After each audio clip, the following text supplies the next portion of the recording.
Every breath that I breathe,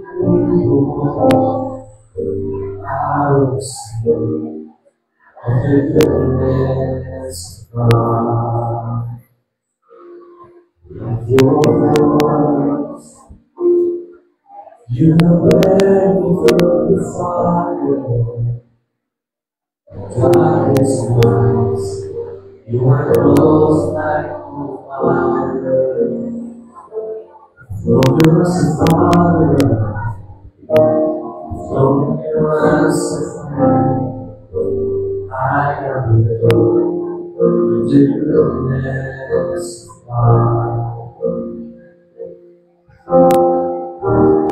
All my life you have been faithful. All my life you have been so good. Every breath that I breathe, I will sing of the goodness of God. Your good is running out to me. Your goodness is running out to me. With my life laid down, surrendered now, I give you everything. Amen. Your goodness is running out to me. Your goodness is running out to me. Amen. Your goodness is running out to me. Because I laid down, surrendered now, I give you everything. Your goodness is running out to me. Your goodness is running out to me.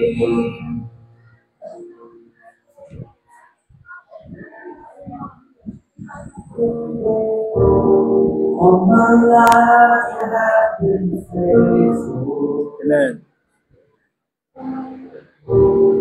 All my life you have been so good. Every breath that I breathe,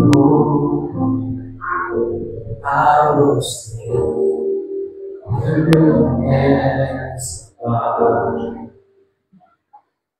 I will sing of the goodness of God.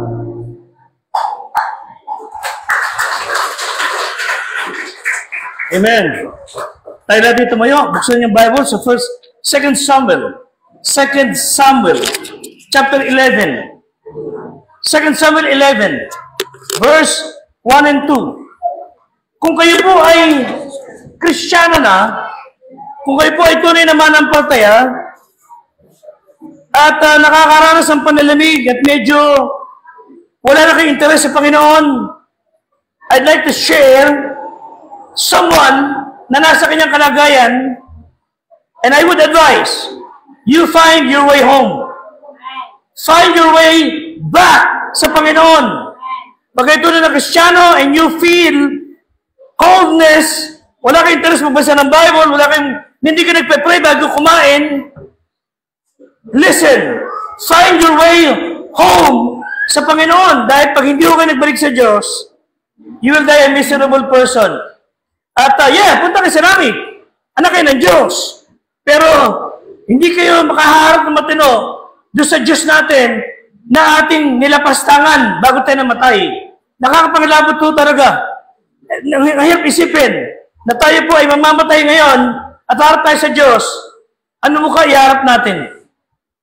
Sabi ng isa, di rin yung mukhang yan, kaya nga, makakaharap pa ba sa Diyos?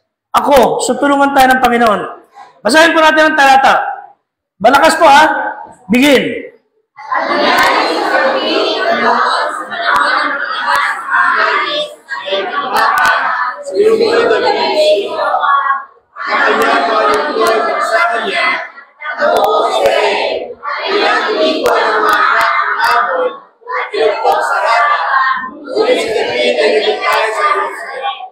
Verse 2.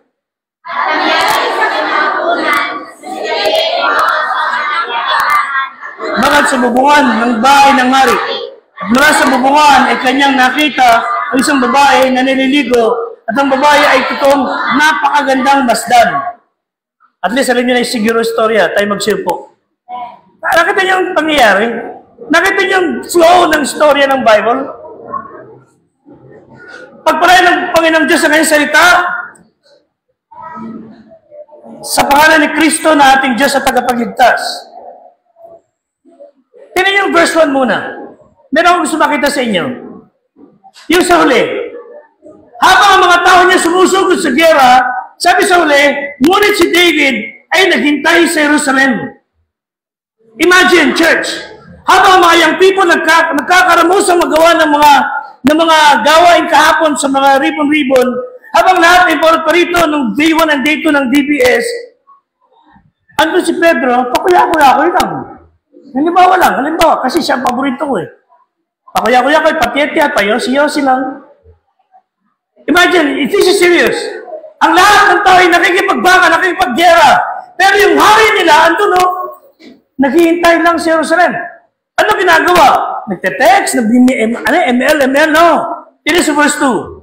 Pag wala kayong ginagawa para sa Panginoon, ako maghintay kayo, sasakyan ka ng diablo. Ang bakanting isipan ay workplace of the devil. Basa, kinahaponan, bumangon si David. Hey, ano ibig sabihin? Tanghali na siya, bumangon, hindi ho. Hapon bumangon, natulog maghapon. Ang mga tao niya nakikipaggera, nagpapagal, naglilingkod. Ito siya, pinaka-leader, natulog lang. Pagbangon niya, kakamot-kamot pa siguro siya si David. Imagine nyo, lakad sa bubungan ng bahay. Kasi ang bahay yun, hindi kagaya nito sa atin eh. Na tayo may mga bubong. Sila, mga Slav. Lumakad siya sa bubungan at kamot-kamot na dyan. Ano nakita niya? Isang babae na nililigo. Kung ba't naman yung paliguan ng araw, walang bubong. Nasa taas siya eh. Nakita ba, may naliligo? Yung isang din, ako, may naliligo ba? Hindi mo kasalanan yan eh. Malay mo bang meron doon? Binili ko mo tingnan ulit. Iyon ang mabigat nun. At ang babae totoong napakaganda. Kaya nga naman maganda, binigmasdan niya eh. Yung ano niya, yung unang tingnan, hindi kasalanan yan eh. Malay niyo ba meron naliligo doon? Tingnan niyo ba ulit? Yun ang mabigat nun. Mga kapatid, yung umikot yung ibon sa ulo mo, kasalanan mo ba yan, Pedro? Yung ikot-ikot yung ibon dyan, hindi lang kasalanan. Pero yung magpugat sa bumbunan mo, kasalanan mo yan, Brad. Gumawa ng pugat? Di ba? Kasalanan natin. Hey, church, listen. Pag wala kang ginagawa para sa Panginoon, the devil will do his best para kayo gamitin yung instrumento para maghakarat ng kapahamakan. Pag wala kang ginagawa para sa Diyos, He will show you things na makakapanukso sa iyong kaisipan para kayo walang kwentang Kristiyano. Maging walang kwentang kabataan.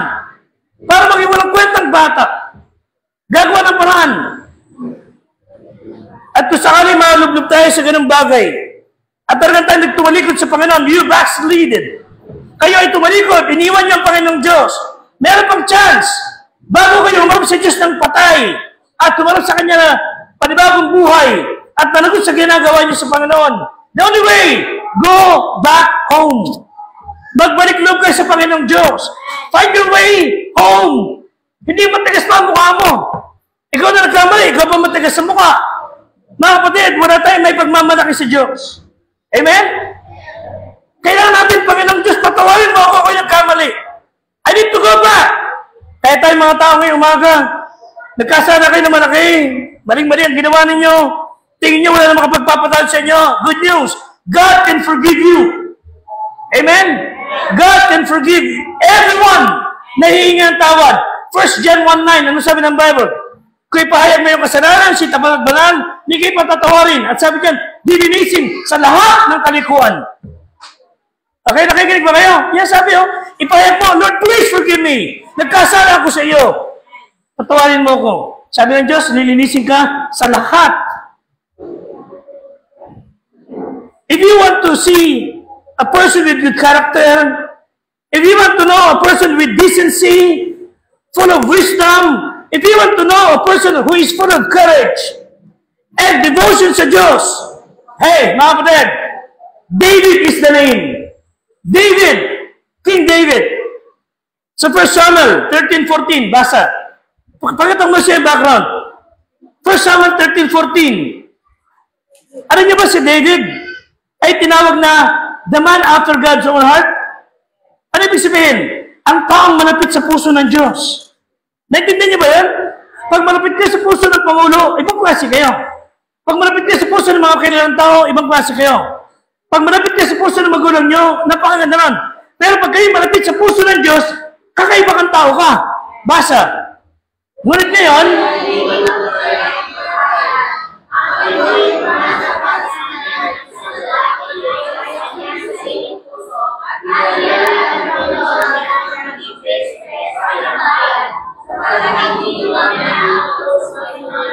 King Saul displeased God. Hindi siya tama nagatan Diyos kay King Saul. So sabi niya, hindi na matutuloy yung kaharian. At ang Panginoon humanap para sa kanya na isang lalaki ayon sa sariling puso niya. God looked for a man after his heart. And he found David. Si King Saul, pinalitan at ipinalit si David. Inihalan ng Panginoon siya na maging prinsipe. Sapagkat hindi ginalat ni Saul ang dapat niyang gawin. Mga kapatid, pag hindi mo ginawa ang katungkulin mo sa Diyos, aalisin ng Diyos ang kakayahan mong yan at ibibigay niya sa iba. Wala tayo may pagmamalaki. Kahit na ako, hindi ako naging matinong pastor, God will take away from my place. Pero during that time, si David, napakatino. Man of character, decency, wisdom, courage, devotion. Kaya sabi niya, gusto ko itong tao ito, ipapalit ko kay King Saul. Yan ang kailangan natin. He was the man after God's own heart. As sa 2 Samuel 11, ito mabigat. As sabi natin, kahit na marami kang magandang katangian, magandang ginagawa mo, at magaling ka sa lahat ng bagay, pero nananatili ka sa kadiliman, sa isang opisina na yung buhay, meron kang dilim na itinatago, meron kang lihim na kayabangan, pag mataas, God will take you out kung saan ka daw nararapat. Ayan ang nangyari David. Balik tayo sa 2 Samuel 11. It tells us, si David, okay? Ano nakita niya? Naliligong babae. Hindi siya pa nasyan doon. Hindi lang niya sinilip-silip. Ano ginawa niya? Inutusan niya mga alagad niya ron. Kunin niya yung babae niyan. Ipinakuha niya. At yung babae niyan, nagkaroon sila ng relasyon. Nangalon niya siya. Asal sa marami po siyang asawa. Kinuha niya ang asawa ng isang matino niyang sundalo. Pinakamatapat ng lingkod. Pinakailan niya asawa. Mga talaga pag ang diablo, pinungunahan tayo, pinakinggan natin, pinayagan natin galuhin tayo ng diablo, lalapas tangayin mo kahit sa mga taong matino ang pag-iisip. Pati Diyos, binababoy ng mga tao. So si David, nalaman niya na yung babaeng nakita naliligo ay si Bathsheba. Alam niya na ito'y asawa ng top ranking official niya sa gera. Pero hindi siya nangili. Kunin yan. Dalhin niyo rito. Feeling kasi niya, ang galing niya. And so, to make the long story short, nagkasala siya. At nabuntis si babae. Hindi ko na alam kung bakit sila pumayag. Yung babae hindi ko na papaniwala, hahaba tayo. Pero nangyari, nagkanak sila. Nagkasakit ang bata. Nag-pray na mabuti si David. Nag-ayuno, hindi kumain ng matagal na panahon. Hanggang nakarami ang anak niyang babae. Anak niya, doon sa babae niyon. At nakita ng mga alipin, hindi kumakain, hindi nagpapat ng damit, nananalangin. And sadly, namatay yung bata. Nagbangon siya, masakit ang kalooban niya, nagsimula siya magbihis, kumain, nagtaka yung mga alipin niya at sabi ng mga alipin niya, bakit kaya si Bossing nung may sakit yung anak niya, hindi kumakain, hindi naliligo, hindi nagbibihis ang mga gamit. Ngayon patay na, saka nagbangon, saka kumain. Nalaman ni David, sinagot niya, kaya ako nagbihis, wala na akong magagawa. Hindi na siya babalik sa akin. Pero ako, babalik sa kanya. Magkikita kami sa langit ng kanyang anak. Yun ang istorya. Pero nangalan niya siya. Bago siya nagkaanak pa, nagkaroon pa ng lumalang relasyon, agad David, para mapagtapang ang kasalanan niya sa babae, siguro hindi makapalag yung babae dahil si alipin lamang at hari ang kanyang napakakanon niya. Sabi na David, ang kasama mo si Uriah, pinatawag niya si Uriah. Hindi natin babasahin. At nag-inuman sila, naglasingan sila. Magdamagan. Sabi ni David, paglasing ng lalaki, hahanapin ito babae. Hahanapin yung babae, asawa niya. So paglasing siya, magsisiping sila at mabubuntes. Ligtas na ako. Nako niyo, ganun kasama ang isip ni David. Mind you, the man after God's own heart. Nako yung istorya. They're saying, langon-lango, uwi ka na. Buong akala ni David, ayos na. Okay na. Nakatulog sa mahinding. Mapatuloy mga taong ganyan. Dumanak kalokohan. Nakakatulog mahinding. Naghihilik pa. Wala ka pakailan. Pagkatas maglapastangan, magbastos, manghirap, magsira ng kapwa. Wala nang. Gising sa umaga. Maganda ang araw ni David. Pagbukas ng pintuan. Bumulot tayo si Uriah. Sabi niya, hoy, ba't dyan ka? Parang si Pedro Diyan ka palagi sa simbahan. Ay, hamalari, kasi may gera tayo pupuntahan, di ba? Kaya dito lang ako natulog. Sabi ni David, ay, nakuha niyo yung storya? Nasusundan niyo? Nga pala, may gera pala. Sige, tumayo ka. Sabi ni David, yari ako nito. Malalaman nito yung aking kasalanan. Ispuli ang diablo. Ganyan kagaling ang demonyo. Okay? Ganyan kagaling magawa ng mga alibay. O sige, magaling ka talaga. Ikaw ay lumaban doon, ipagtanggol ang ating bayan. Sige! At kinusig David ng mga tao, ilagay niya sa gitna ng gera yung tao yan. Kasi makapangyarihan siya Ilagay niya sa front line. Doon sa talagang lumulusob talaga, matapang si Uriah. Kahit lasing, balat siya. Sa masamang palad, unang-unang tinamaan sa gera, ito si Uriah, patay. Hindi na ko konsensya. Okay na ha. Parang David, wala na maninita. Wala na, akin itong asawa niya. Meron pa lang yun, pwede mangyari yan. And so, si David po, ay sunod-sunod na naging problema sa buhay. Sunod-sunod, yung anak niya na isa, pinagtangkang gasayan ng isang niyang kapatid. Pinagtangkang gasayan, niloko. Pagkatas magahasa, nagsumuhi yung babae sa kuya niya. At nung malaman ng kuya niya, hinanting yung kapatid niya. At nung pinagtatanggol itong si David, yung anak niya ng gahasa, yung kuya niya, tanggalin sa kaharian si David. At naging problema ni David ang mga anak niya. Si David, na mahal itong si Absalom. Nilabanan siya. Lahat ginawa para magrebelde. At sa kahaba ng kanyang buhok, tumatakbo siya para gumawa ng isang bagay na kasamaan. Nasabit ang kanyang buhok, nabigti siya at namatay. Walang tigil ang iyak ni David. Paborito niya anak si Absalom. Nung sinabi ng tauhan, natalo na po natin, Panginoon, natalo na po natin, mahal na hari, ang mga samahan ng lumalaban sa atin. At sabi ni King David, hindi ako interesado sa kwento mo. Ano nangyari sa aking anak? Mahal na hari, wala na akong lalaban sa atin, wala na. At sabi, alisin mo, sa harapan ko to. Ano nangyari sa aking anak? At nung malaman niya ng kanyang anak ay namatay, siya tumangis ng lubusan.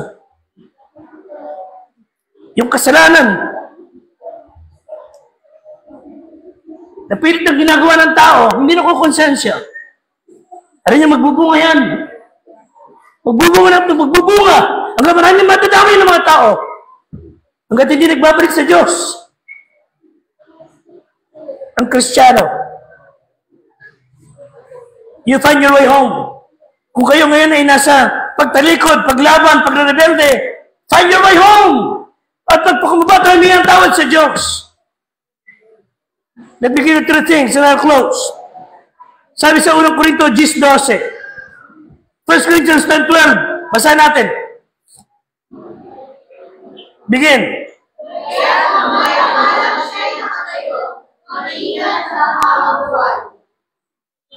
Huwag niyo sabihin, magaling ka ngayon. Pastor ka ngayon. Ginagamit ka ng Diyos ngayon. Magaling ako. Sabi ng Diyos, ingat ka. Baka ka mabuwal. Nag-ingat ka. Baka mamaya mawala ka. Yan ang nangyari kay David. Si David, in an effort, naiwasan ang kanyang kasalanan. Gumawa ng kasalanan pa. At dapat kung maibahagi sa inyo, importante malaman natin kung ano ang nangyari kay David. 1, the cause of David's backsliding. Okay? Ang simula ng kasalanan, simple lang. The sin of casualness. It was the time na mga hari ay lumalaban sa gera. Yet, sabi ng Bible sa 1 Samuel 11:1, at si David ay naghintay. Naiwan doon habang kami nakipaglaban. He was doing nothing. He failed to do what is right. Diba? Nandun siya. Dapat lumalaban siya, pero hindi siya lumaban. Casualness. Pangalawa, sin of carelessness. Sobrang marami siyang bakating oras. Sobrang marami siyang free time. Hindi niya intindihan na magkasala. Dahil wala siyang ginagawa para sa Diyos, pinakita siya ng diablo ng tukso. Carelessness. Wala siya sa pag-iingat. Nakita niyo yung naliligong babae. Hindi naman siya napa Jesus Mariosep. Hindi siya mali sa tag-aaral naggawa ng bagay. Carelessness, hindi ang casualness. Carelessness. Pangatlo, the sin of compulsiveness. Hindi niya intensyon magkasala. Pero nangyari, compulsiveness. The sin is undetected. Nakahinaan niya. Unexpected. Unprotected. Biglaan dumating. Wala siyang bantay. Kaya biglaan di siya nagkasala. Finally, the sin of callousness.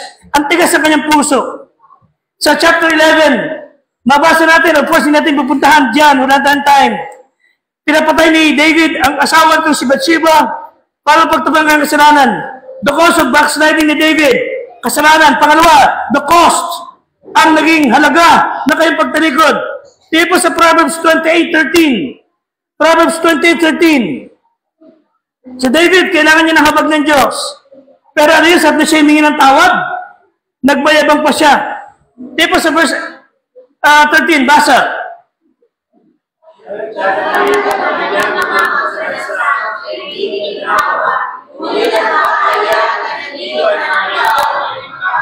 Tinagtakpan niya na ilang beses.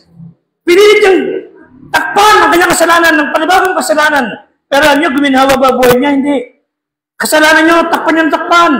Ayaw niyang gawin ng tama. Ano? Lord, please forgive me. Yun lang yun. Ang tigas ng mukha natin sa ating mga magulang, pilit natin na reklamo. Ang tagay ko lang, tatay, sorry ho. Tatay, patawarin niyo ako, nanay.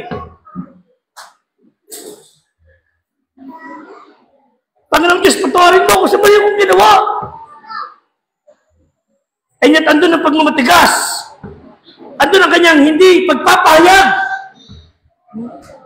Pero sabi ng Bible, yung nagpahayag, nag-iiwan ng, magtatamo ng kaawaan. The cause of David's backsliding, ano nangyari? Halos namatay ang kanyang buong pamilya. Nasira ang kanyang kaharian. Psalm 32 verse 3. Di ba sabi ng Bible? 32 verse 3. Basa.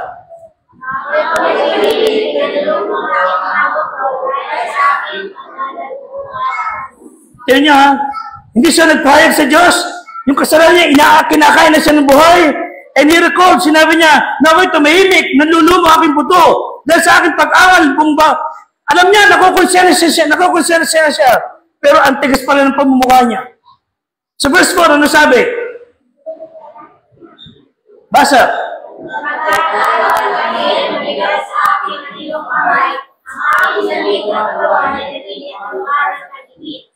Di kaya kayo may lumig sa katawan, meron kamay ng Diyos na nakapatong sa inyo, na kayo ay sinasabihan ng Diyos, magbalik loob kayo sa akin. Di kaya ganon? Kaya mabigat, puro kamalasan, ika nga ang nangyayari. Baka gusto ng Diyos na ikaw magbalik sa Kanya para maging maayos sa iyong buhay, guminawa ang iyong buhay. Amen? Di kaya ganon? If you ever had sin sa iyong buhay, and you try to ignore na magsisi, hindi kayo mapapanatag sa buhay. Tandaan niyo mga kapatid, listen. Ang pinakamiserable tao sa mundo, hindi ang unbeliever. Hindi po miserable ng husto ang buhay ng unbeliever.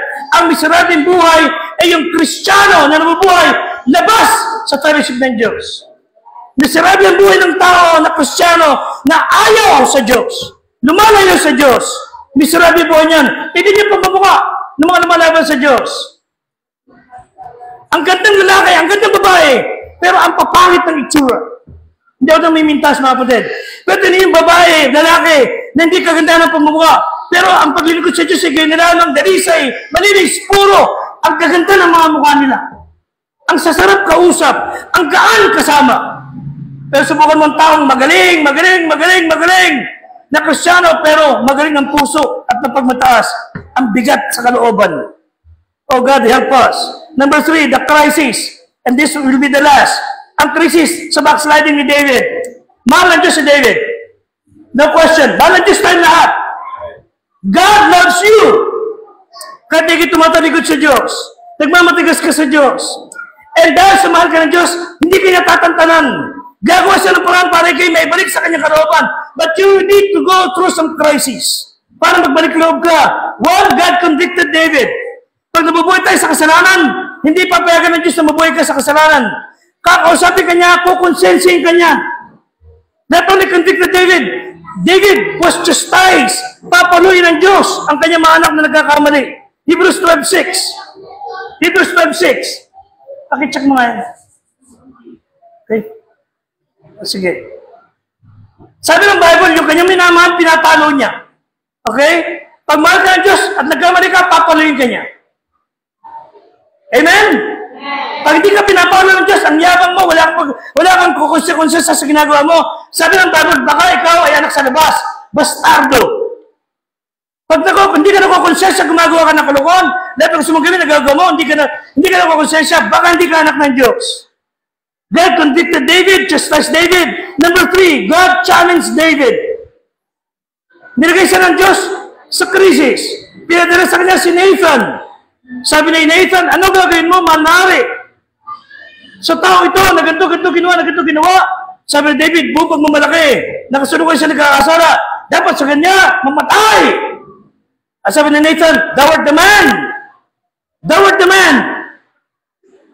And the consummation. Mamamatay na si David. Wala na ang kaya sa kanya. Pero Diyos napakabuti. At ang maganda kay David, nagbalik loob siya sa Diyos. Amen? Nagbalik loob siya sa Diyos. The great man David, na tumalikod sa Panginoon, lumaban, nagrebelde, nangalan niya lahat, ay buong pagpapambaba na bumalik loob sa Diyos. Humingi ng tawad. Nagbago. And God led him the way back home. Amen? Isang napakasamang tao ang kinausap ng pastor. Inakay sa Panginoon. In short, itong tao ito ay tinanggap si Kristo bilang tagapagligtas. Totoo kanyang pagkakilala. Totoo kanyang pagbabalik loob. Totoo kanyang paghingi ng tawad. At nangako siya sa Diyos, Lord, please change me. Susunod ako sa'yo, maglilingkod ako sa iyo. Mind you, masama siyang tao. Kinabukasan, may dala siyang relo. May kinusok siyang tao. May kaya. Kilala siya. Sir, natapandan ba itong relo na ito?